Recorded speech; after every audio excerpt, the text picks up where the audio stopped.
Olá, pessoal, sejam bem-vindos ao nosso podcast Abracan Talks. Eu sou Kelly Galego Massaro, presidente executiva da Abracan, e hoje temos a honra de receber Geraldo Magela Siqueira, um profissional com uma trajetória ímpar de 38 anos no Banco Central do Brasil. Atualmente, está aposentado da instituição, onde encerrou sua carreira como secretário executivo.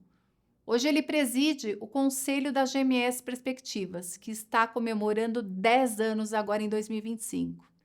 Ao longo de toda a sua carreira, Geraldo dedicou impressionantes 32 anos à área de câmbio e de capitais internacionais.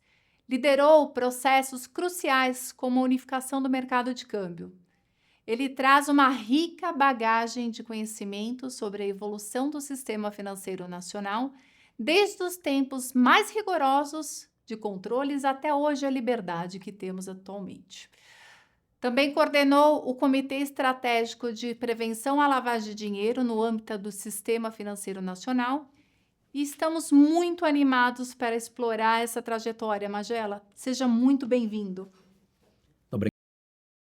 Primeiramente, eu queria te agradecer, não por esse momento que você está me proporcionando agora, mas eu queria te agradecer por todo o relacionamento profissional que nós tivemos ao longo da minha vida. Enquanto eu era funcionário do Banco Central, você sempre me tratou com muito carinho, me acolheu de uma forma muito especial lá na Abracan, né? Quando eu estava no banco, e depois quando eu cheguei também na Abracan, você foi um esteio para mim lá, me deu todo o apoio.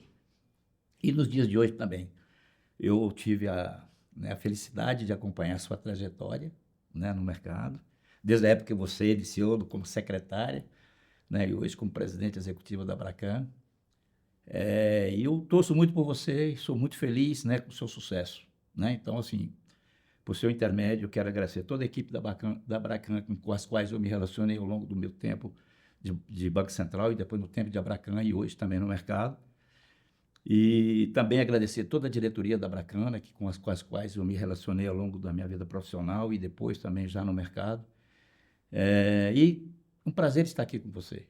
De forma muito especial para mim, uma honra para mim, eu participar dessa conversa contigo. Você sabe o carinho que eu tenho pela Abracan, o carinho que eu tenho por esse segmento, e para mim é uma honra estar aqui com você. Obrigado. A honra é toda nossa.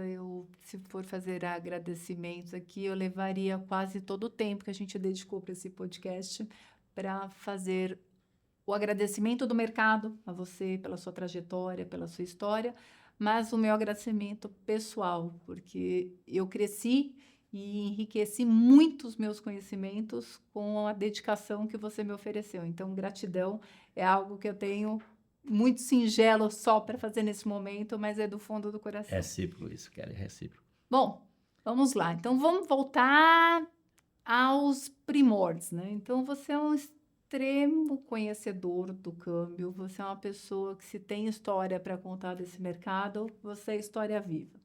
Angela, conta para a gente um pouquinho, desde os primórdios do câmbio, isso eu estou falando de escambo, eu estou falando lá atrás, voltei bem, tá? É da minha época, né?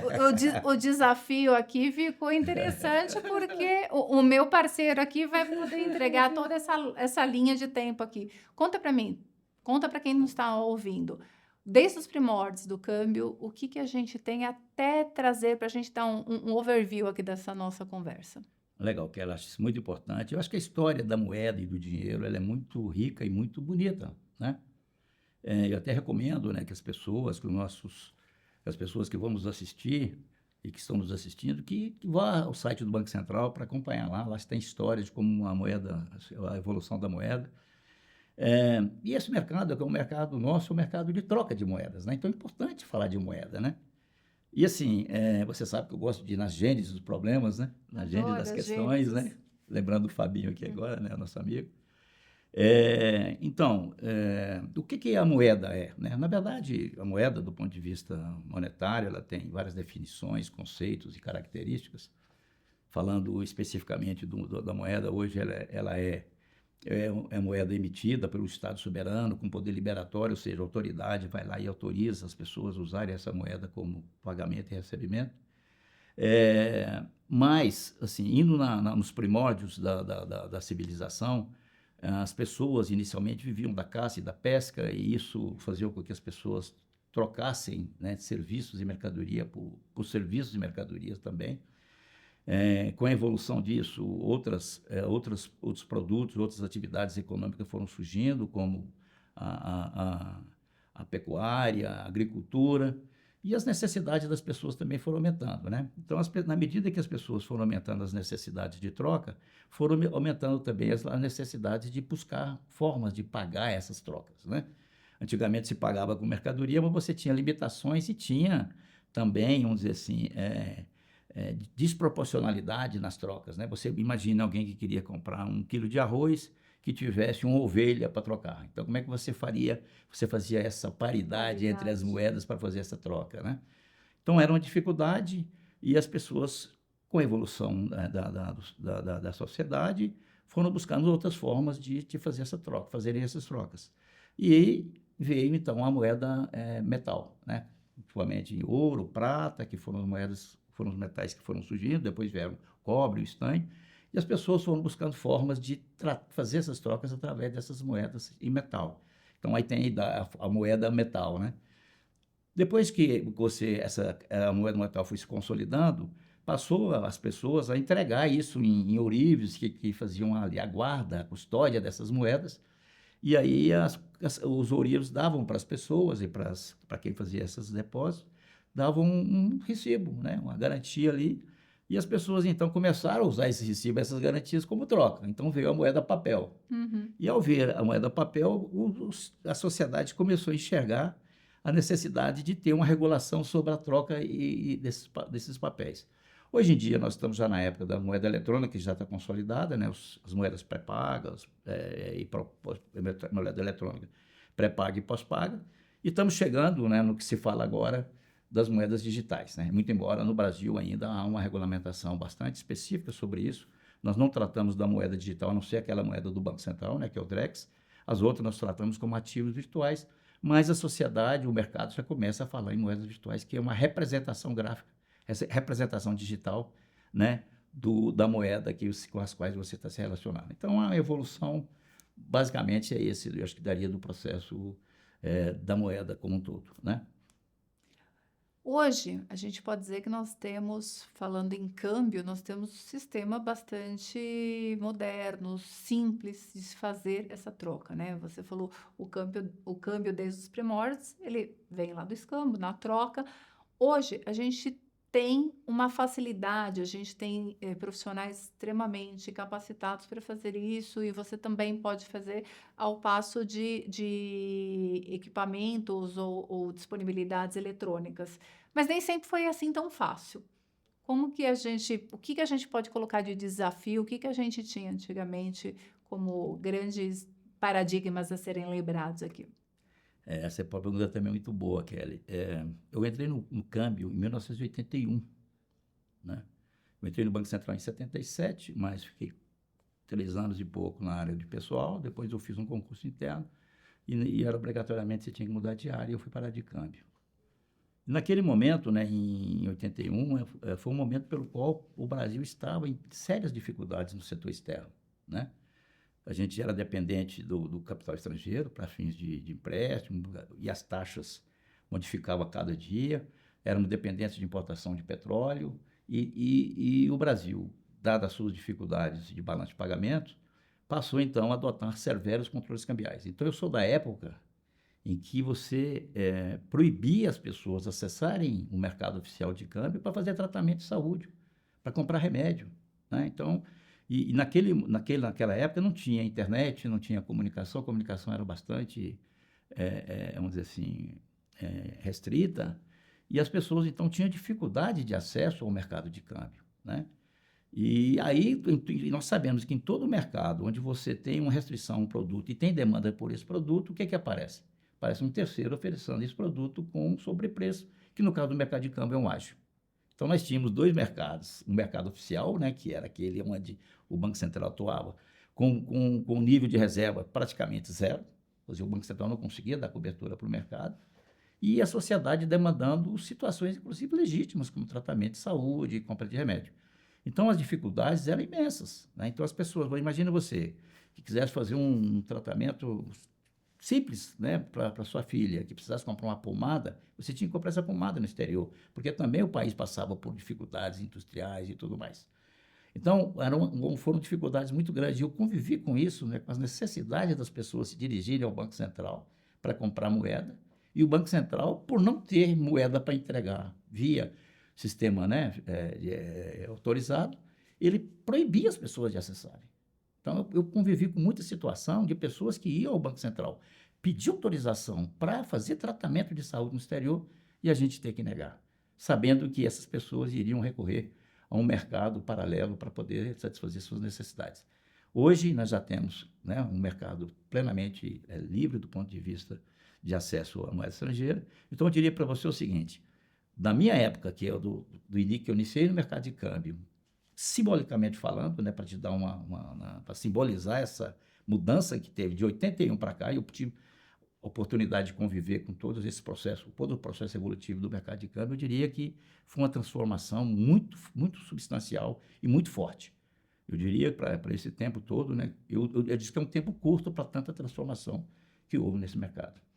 A criação dos bancos centrais, acho que ele já transformou totalmente o comércio internacional. A gente que vê o Banco Central, essa instituição tão sólida, tão robusta que nós temos hoje, parece que desde sempre existia Banco Central, né? Então, conta um pouquinho para a gente como que foi esse modelo depois da criação e como que passaram a ser tratadas essas operações. Eu diria assim, a criação de bancos centrais, na verdade, ela veio na esteira do processo evolutivo da moeda. Uhum. Como eu disse, naquela fase da moeda papel, onde as pessoas começaram a deixar os seus metais, né, que tinham valor em ourives, que são pessoas, né, que não era o Estado, é uma pessoa do setor privado que recebia esses metais e dava um recibo em troca. Custodiante, mas era um custodiante privado, não tinha regulação nenhuma. Uhum. E as pessoas, quando começaram a usar esses recibos para fazer pagamentos e até para fazer créditos, né, para dar condições que as pessoas pudessem usar seus financiamentos, então o Estado começou a ver a necessidade de regular essa utilização desse papel moeda, né, que estava em circulação. E aí veio o primeiro Banco Central, foi na Inglaterra, em 1694, exatamente nessas necessidades de você organizar a situação monetária do país, porque você tinha já, inclusive, com riscos de pessoas do setor privado, com poupadores, né, de ter problemas, de ter algum tipo de prejuízo, né, e o Estado se viu na necessidade de organizar, do ponto de vista monetário, de regramento disso. E aí você vê a primeira coisa, né, que eu vejo é o seguinte: qual a função básica de um banco hoje? E qual a função, né, que o Banco Central regula? É a intermediação financeira. O que é intermediação financeira? É você aproximar o agente superavitário do agente deficitário, ou seja, daqueles que têm recurso de poupança e aqueles que têm necessidade de poupança para fazer seu investimento. Esse é o papel do sistema financeiro. E os bancos centrais vieram, né, a criação do Banco Central veio na necessidade de regular essa aproximação, não só de você viabilizar financiamentos, né, da economia, como também você organizar, do ponto de vista monetário, essa concessão de crédito. Além disso, de organizar também a emissão de moeda, porque, na verdade, a partir do momento que o ourives entregava um papel para alguém, ele estava emitindo moeda. Ele, do setor privado, estava emitindo moeda sem qualquer tipo de regulação. Então, o Estado também se viu o seguinte: não, eu preciso criar um ente, né, soberano, para poder exatamente emitir a moeda que vai ser utilizada pela população de forma geral e com regras específicas. Então, a criação dos bancos centrais veio para regular isso. Começou com o Banco da Inglaterra, depois veio o Banco da Alemanha, o Banco da França, e os outros países vieram. Isso, e no início da década de 20, houve uma convenção internacional dizendo o seguinte, recomendando que os bancos centrais, que os países adotassem criassem seus bancos centrais para poder regular o ponto de vista monetário, não só nacional, como do ponto de vista internacional. E aí os países foram crescendo, o nosso Banco Central veio em 1964. Até então, o Banco do Brasil exercia o papel de Banco Central, e em 1964, com a Lei 4595, foi criado, então, o Banco Central, que tem a função dupla, né, de proteger a moeda do ponto de vista do preço, evitar que, para assegurar o poder de compra da moeda, e proteger a moeda também, o cidadão, do ponto de vista da poupança, que é no sistema financeiro. Então, o Banco Central hoje ele tem a função de assegurar o poder de compra da moeda que a moeda que está, né, no sistema financeiro, que é moeda, que são recursos de poupadores, que eles estejam devidamente custodiados e com regras e com sistemas específicos. Quão bárbaro essa história, porque você vem aqui trazendo datas, e aí eu tô aqui fazendo conta, né? Mas eu não sou dessa 64. época não, tá, Kelly? A minha época é... Olha, eu já ia entrar com delicadeza nesse ponto. Que ano que você chega ao Banco Central? Eu cheguei no Banco Central em 1977 e 77, fui para o câmbio em 81. Então vamos lá. E assumi a Secretaria Executiva em 2012. 64 a 77, uma instituição relativamente jovem. Jovem. E você participou de toda essa história. Quão Sim. bárbaro deve ser isso para você? Acho que não tem preço, é um valor imensurável. Agora, se tem uma coisa que você participou, como eu disse aqui na sua apresentação, foi da modernização do câmbio. Foi a primeira provocação que eu fiz aqui para você, trouxe o escambo, trouxe a origem da necessidade do câmbio. E se for para fazer um paralelo, né, do que tínhamos e com a modernização, você tem toda essa linha que você desenvolveu, as necessidades, e como ela aconteceu. Conta um pouquinho para a gente desse bastidor. Olha, eu tive a oportunidade, sim, de sair de um sistema altamente controlado, né, que era no início da década de 80, e foi um processo evolutivo também. O processo no câmbio, ele veio também, assim, seguindo o processo macroeconômico e político do país. Até 94, nós tínhamos um grande vilão, né, que talvez vocês são todos jovens aqui não se lembram, que era a inflação. Nós chegamos a ter uma inflação de quase 3% ao dia. Acho que você não pegou esse período. Nós chegávamos no supermercado, de manhã o preço era um, de tarde era outro. Aliás, mudava, às vezes você estava dentro do supermercado, alguém chegava com a maquininha lá querendo alterar o preço. Então era 3% ao dia. Sim. De inflação.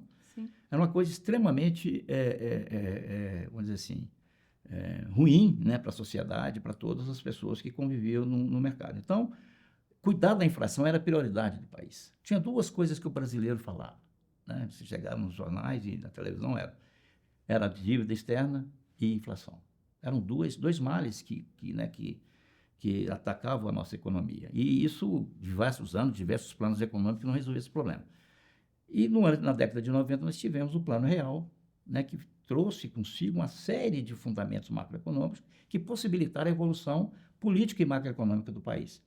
Então nós tivemos a criação da responsabilidade fiscal, a criação do sistema de metas de inflação, a criação do sistema de câmbio flutuante, que é o tripé da economia, que sustenta a economia até hoje. A partir daí, o país começou a evoluir do ponto de vista macroeconômico e também do ponto de vista político, e começou, então, a ter possibilidade de o Banco Central soltar as amarras do câmbio. Então, eu tive a oportunidade de conviver com isso tudo, né? Então, eu passei do controle cambial. A década de 90 ela foi um pouquinho mais flexível, foi quando entraram os cartões de crédito, né? O câmbio flutuante que permitiu as pessoas comprarem moeda no mercado já regulado, a criação, né, da permissão para que as corretoras também pudessem atuar no mercado de câmbio de uma maneira competitiva com os bancos, para oferecer para o cidadão que tinha necessidade de operações de pequeno valor, que eram operações onde o banco não tinha interesse de ir. Então, isso foi um processo evolutivo.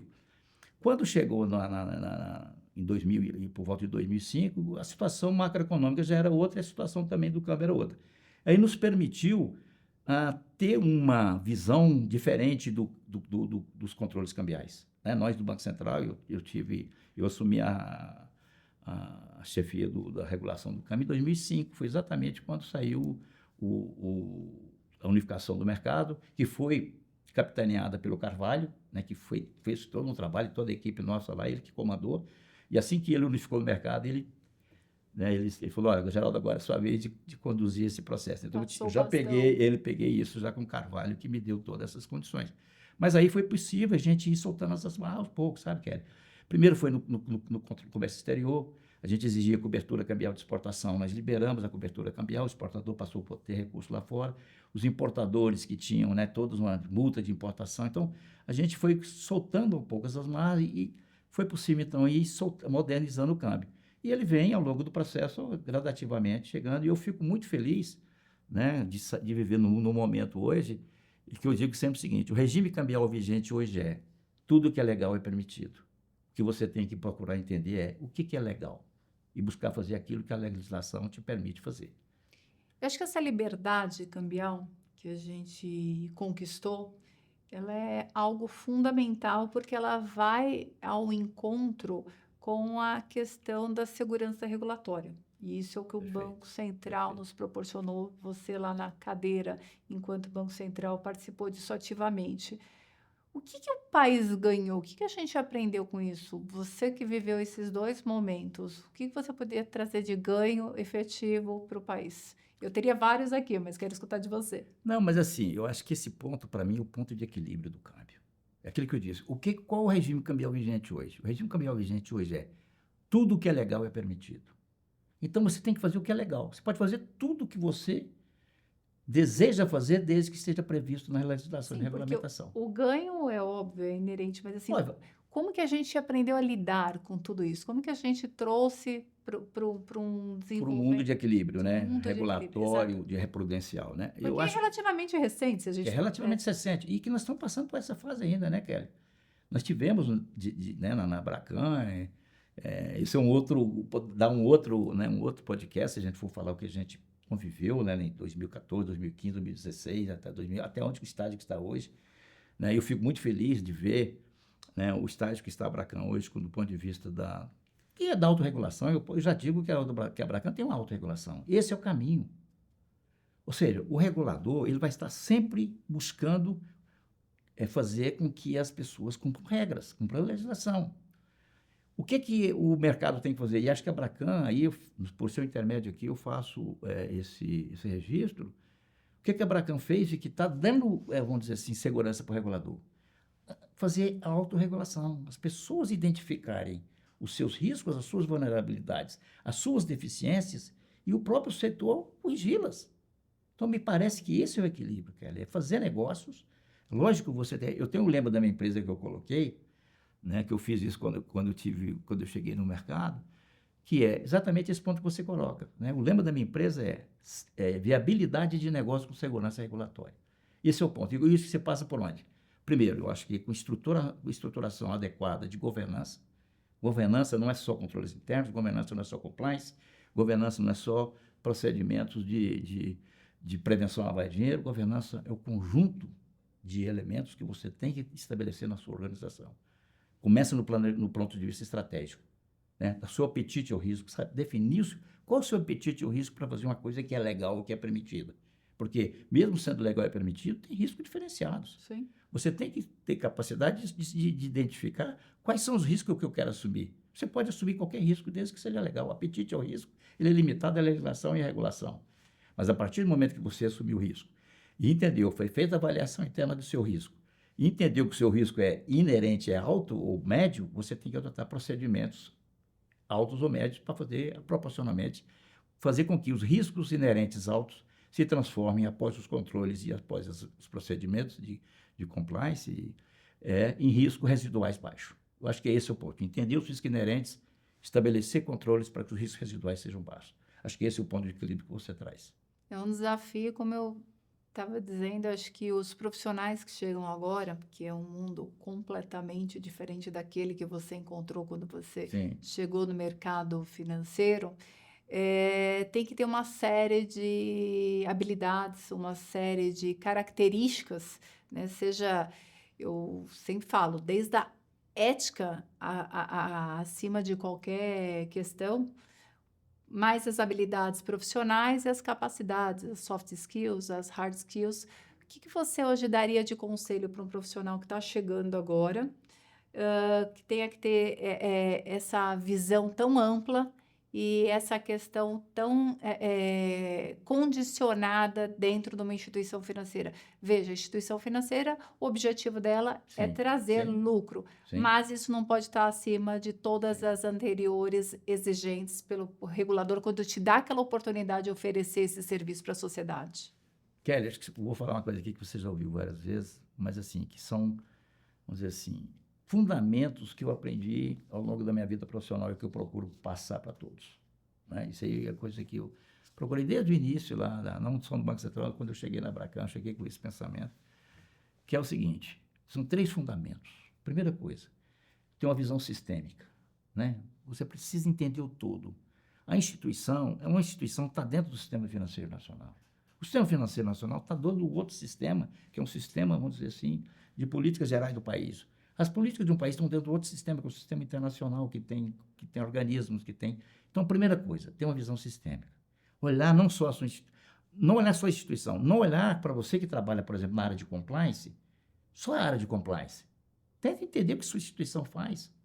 É um banco? Poxa, o que o banco faz na área de controles internos, na área de negócio? Entende o todo. Para onde estamos indo, né? Para onde estamos indo, porque se você entender o todo, você tem uma visão mais, vamos dizer assim, uma capacidade maior, não só de negócio, mas com a questão de mitigação de risco. Esse é o primeiro ponto, tá? De ter uma visão sistêmica. Um outro fundamento que eu falei aqui há pouco, né, que eu sei quando eu falo, você sorri, é ir na gênese das questões, ou seja, ir na origem dos problemas. Quando eu sou contratado, normalmente, as pessoas me perguntam assim, Magela, eu queria que você me ensinasse como fazer isso aqui. Eu sempre digo o seguinte, dê 2 passos atrás, entenda o que fazer e o para que fazer. Porque o como, às vezes, por mais custoso que seja, né, por mais dificuldade que você tem de implementar o lado operacional do como fazer, o que fazer, às vezes, é mais difícil. O que eu vou fazer? E para que eu vou fazer?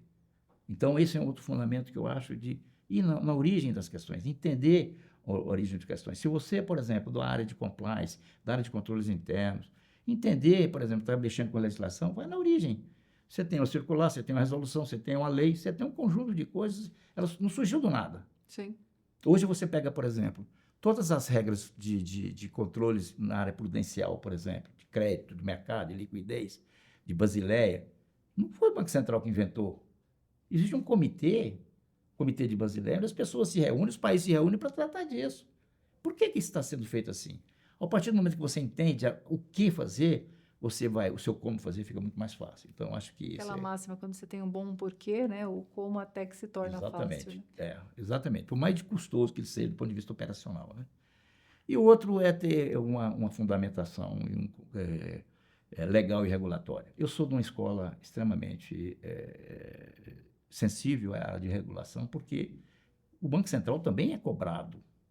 Né? Então, assim, ele era cobrado pela sociedade através do parlamento, de prestar informações ao Congresso, TCU, né? Ministério Público, imprensa. Então, você tem todo um conjunto de coisas que você tem que prestar contas. Então, saber que você precisa ter um alinhamento legal e regulatório. Agora, obviamente, que tem que fazer todo um esforço, que eu acho importante, que é combinar as duas coisas. Uma coisa não exclui a outra. Assim, entender que é o seguinte, eu sempre, às vezes, às vezes eu chego em determinada instituição, as pessoas falam, eu queria que você combinasse a minha área de negócio com a área de compliance. Não existe antagonismo nessas duas áreas. Eu digo sempre o seguinte, você tem que caminhar divergência de ideias e opiniões é salutar, desde que você tenha convergência de propósito. Primeira coisa que o nível estratégico vai fazer, convergir o propósito, vamos divergir. E como é que você cuida da divergência do comercial com o compliance? Divergência, entre aspas, nos comitês institucionalizados. Outra frase, né, que eu gosto, eu sempre colocar a frase, né? Institucionalize os seus problemas para você institucionalizar as suas soluções. Os problemas são institucionais, não são pessoais. Claro. Entendeu? Então, assim, a partir do momento que você você tem um problema na Bracan, se a pessoa trouxer isso para a Kelly, você não pode ser um problema de um funcionário que me trouxe, é um problema da minha associação. Sim. E eu tenho os mecanismos de governança adequados para isso, seja na executiva, se você for o caso, levar para o conselho, se for uma coisa mais sistêmica, mais estratégica. Então, você tem os elementos. Então, assim, eu diria esses 3 fundamentos, né, que eu acho que ter fundamentos, porque hoje você tem bons operadores de câmbio e tem poucas pessoas que conhecem câmbio. Buscar o fundamento nas coisas que você faz. Esse ponto que você colocou, eu achei que é fundamental a gente sempre relembrar o porquê do que a instituição ou para onde ela está indo. Que veja, sempre tem aquela máxima, né? Ah, o compliance tem uma dificuldade lá com a área comercial ou vice-versa.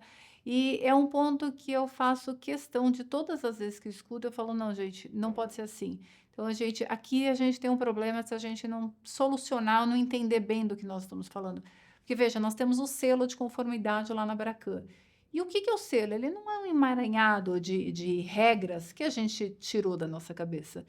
Sim, Ele é exatamente vis-à-vis o que se estabelece para cada uma das séries para que tenha uma solidez para sustentar um bom negócio.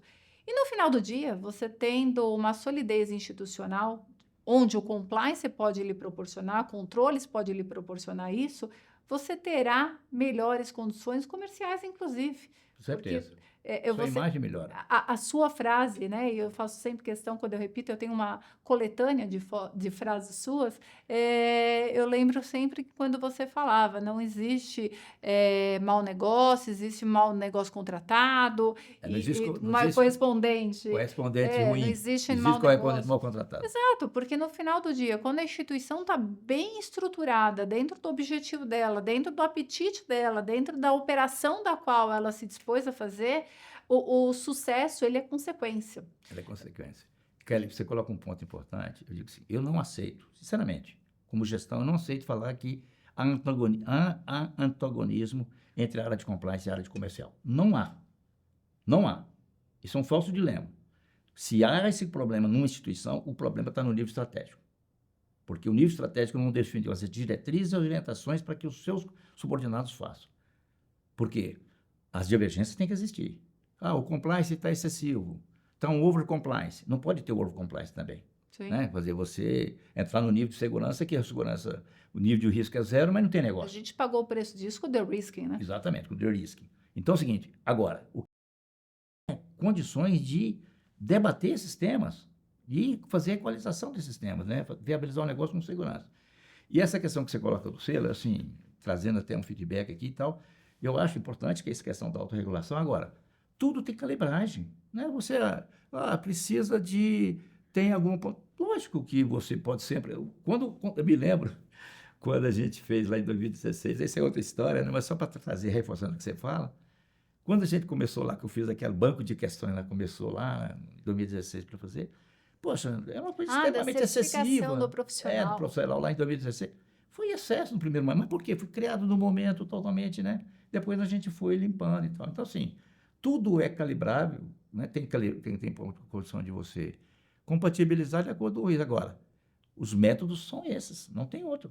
Né? Os métodos são esses. Você tem que, é o que eu falo, institucionaliza os problemas para institucionalizar as soluções. Se há algum problema que tem que ser feito, o caminho é levar para debater nos fóruns adequados e debater. É um Né? instrumento vivo, né? A gente tem que Exato. ter uma constante, um cuidado Exato. constante de evolução, de manutenção, de melhorias. E a dinâmica sempre ela é exigida, né? Porque o Exato. mercado muda todo dia, você tem que se adaptar Por isso o a nada, instrumento tudo. vivo, né? O Exatamente, instrumento é vivo exatamente. porque originalmente ele vem do mercado extremamente dinâmico. Perfeito. Bom, mas para essa edição que estamos aqui hoje, nós temos uma novidade. Traremos o Geraldo Magela, porque é muita coisa para conversar, numa segunda edição do Abracan Talks, onde ele vai falar um pouco mais da vida dele, vamos chamar assim, do bastidor do Geraldo Magela. Mas, para deixar aqui um gostinho de assistir essa segunda Um edição, spoiler? um spoiler, exato.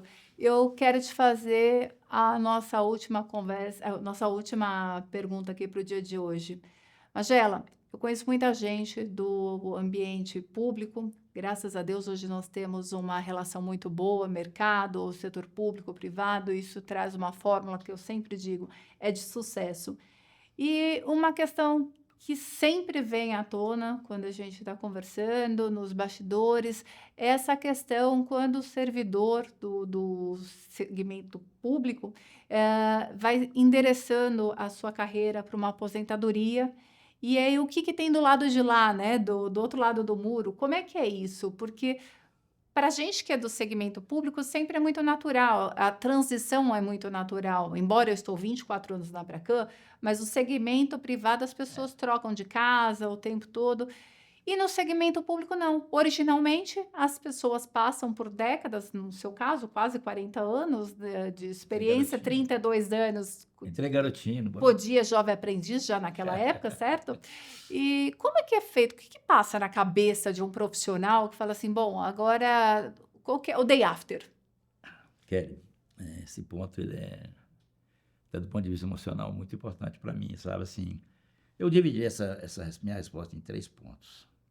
Primeiro que foi o seguinte, foi a tomada de decisão de largar o Banco Central, né? Uma instituição com... A palavra está aí, tá vendo? Largar. Parece um É, abandono, exato, né? exato. Talvez a palavra não... Você tem razão, essa palavra não é boa.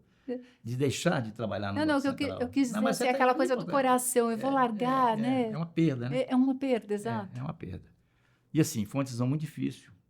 Por quê? Porque eu fiquei 38 anos no banco, né? Estabilidade, né? O Banco Central, dentro do serviço público, né? Tem seu salário razoável, né? Eu tinha uma função de extrema significância dentro do banco, era secretário executivo, tinha uma agenda de trabalho interna muito ampla, né? Todas as pessoas, né? O chefe de departamento do banco gostavam de trabalhar comigo, né? Isso eu posso dizer pelo que eu sentia, né? Então, assim, eu acho que as pessoas gostavam de mim, eu tinha uma agenda muito legal de trabalhar, eu tinha um bom respaldo da diretoria do banco, do presidente, dos demais diretores. Eu tinha um bom trânsito no governo, né, no Ministério da Fazenda, da Secretaria, da Casa Civil. Então, assim, tinha um bom trânsito no mercado, né? Tinha aqui com a Abracan, Febraban, a BBC, a BAC, né, dos consórcios, todas as associações, eu ia, visitava todas, eu tinha um bom relacionamento. Tinha status, né?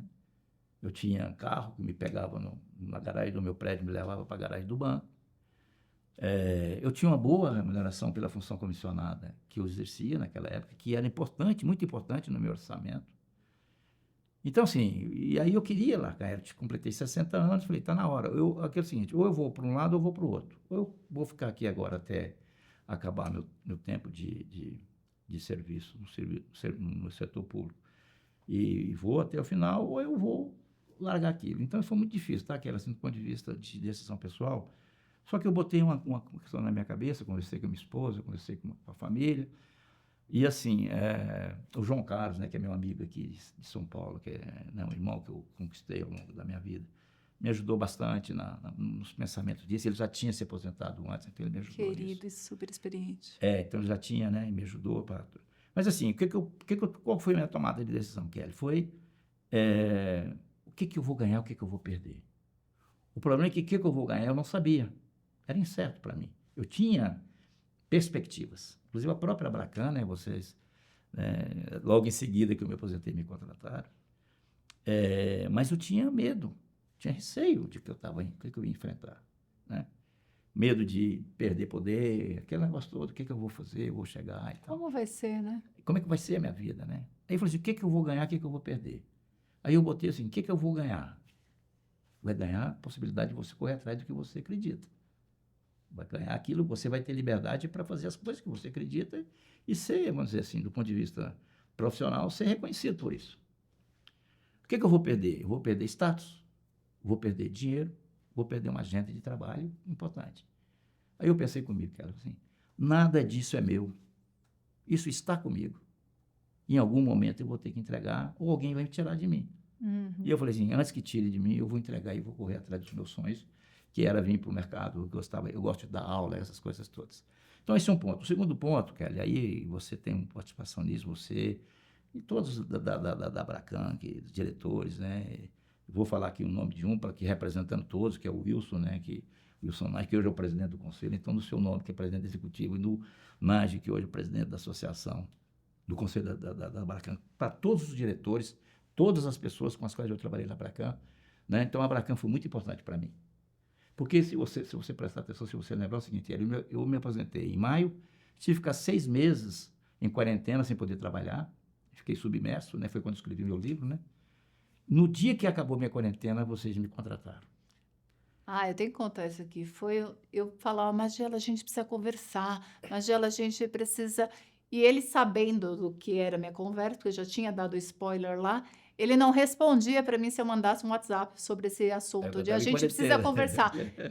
Aí ele me dizia a data que ia terminar a 16 de quarentena, novembro. e aí depois disso a gente podia falar. No dia 17 de novembro estava eu em Brasília. Eu falei, agora já pode, né?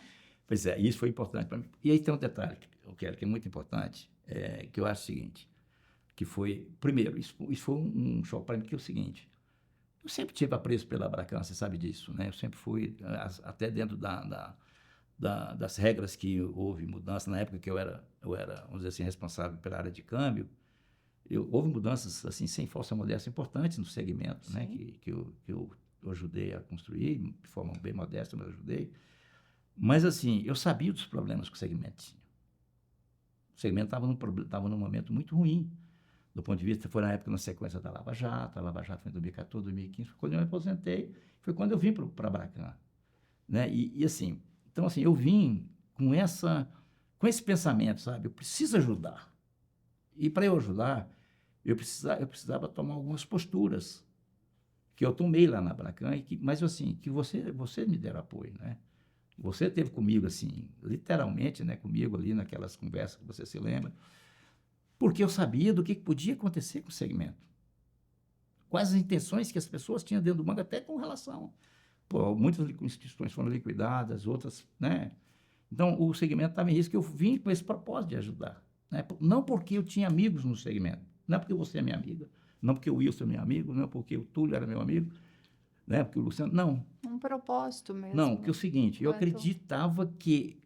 acreditava piamente, e foi por isso que como eu quando se disse dá aqui, até um propósito. tudo o que eu fiz, o que eu fiz e o que eu fiz tanto no Banco Central quanto eu fiz na Bracan e que eu faço até hoje, assim, nunca pensando nos amigos que eu tenho. Nunca eu fiz pensando nos amigos que eu tinha na Bracan. Eu sempre pensando no seguinte, a Bracan tem um objeto social importante para atender as pessoas, cidadãos que estão desassistidos em determinado assunto. Então, assim, na área de viagem, na área de pequenos negócios, os bancos não queriam atender. Eu acreditava, como eu te gritei nos correspondentes, né, que a gente tirou as agências de turismo e colocou os correspondentes no lugar, porque eu acreditava que a sociedade precisava desse segmento, e eu vi o segmento, então foi muito importante essa chegada para mim.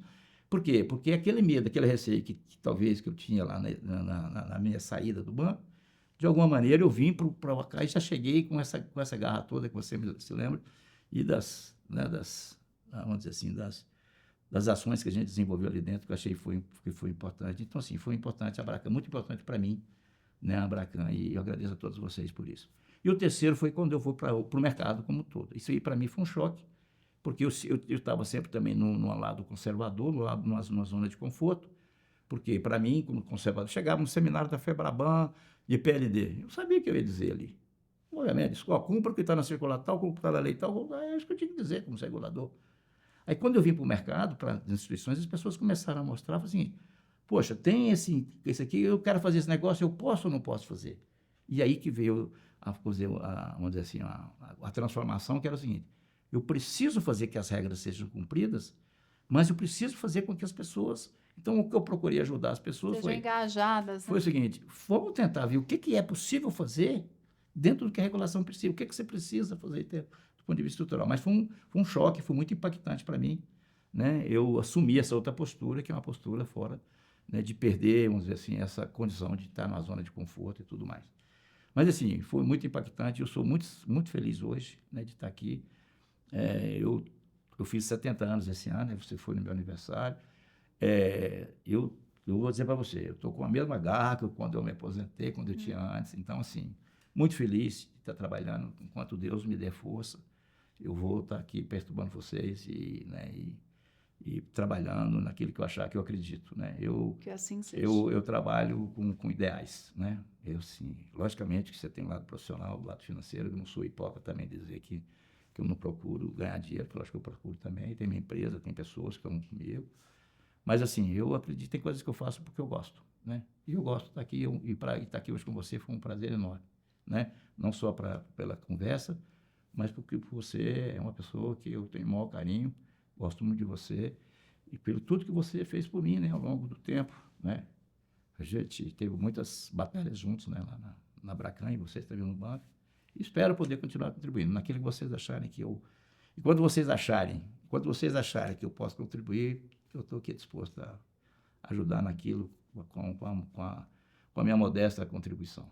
Olha, essa porta aberta que você deixa sempre é o que te faz maior, é o que te faz gigante. Então, você sabe que lá no seu aniversário de 70 anos, enquanto escutava o seu discurso, e eu fiz questão de lá estar, era a véspera do Compliance and Business Day, Foi. e eu falei, Segunda-feira. uma segunda-feira, e aí eu, escutando tudo aquilo ali, foi naquele dia que eu falei, pô, tá aí, a gente precisa de uma edição 2. Como é que você faz 45 minutos de conversa com o Geraldo para contar toda essa história? É quase que daria uma minissérie, mas eu entrego aqui o compromisso da nossa próxima edição, do nosso próximo Abracan Talks.